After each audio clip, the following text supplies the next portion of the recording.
തൃശൂർ ശക്തൻ മാർക്കറ്റിലെത്തിയ NDA സ്ഥാനാർത്ഥി സുരേഷ് ഗോപിക്ക് വിജയാശംസകളുമായി തൊഴിലാളികൾ.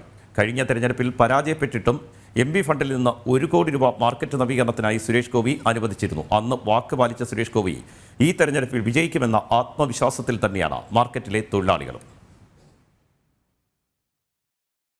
കഴിഞ്ഞ തെരഞ്ഞെടുപ്പ് പ്രചാരണത്തിന് ശക്തൻ മാർക്കറ്റിലെത്തിയപ്പോഴാണ് മാർക്കറ്റിന്റെ ശോചനീയാവസ്ഥ തൊഴിലാളികൾ സുരേഷ് ഗോപിയുടെ ശ്രദ്ധയിൽപ്പെടുത്തിയത്.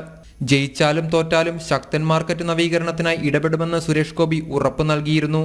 ആ ഉറപ്പ് പാലിച്ചുകൊണ്ടാണ് എം.പി ഫണ്ടിൽ നിന്നും ₹1 കോടി മാർക്കറ്റിന്റെ നവീകരണത്തിനായി അനുവദിച്ചത്. അന്ന് തൃശൂർ മേയറടക്കം സുരേഷ് ഗോപി വാക്കുപാലിക്കുന്നയാളാണെന്ന് തുറന്നു പറഞ്ഞിരുന്നു.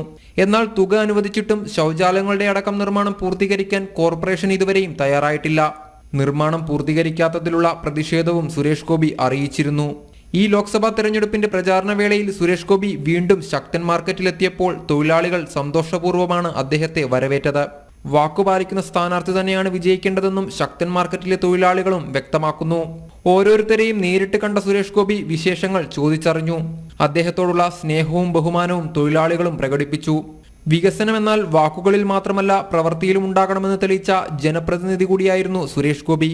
അതുകൊണ്ട് തന്നെ തൃശൂരിന്റെ മാറ്റം സുരേഷ് ഗോപിയിലൂടെ ആയിരിക്കണമെന്നതാണ് ശക്തൻ മാർക്കറ്റിലെ തൊഴിലാളികളും ആഗ്രഹിക്കുന്നത്.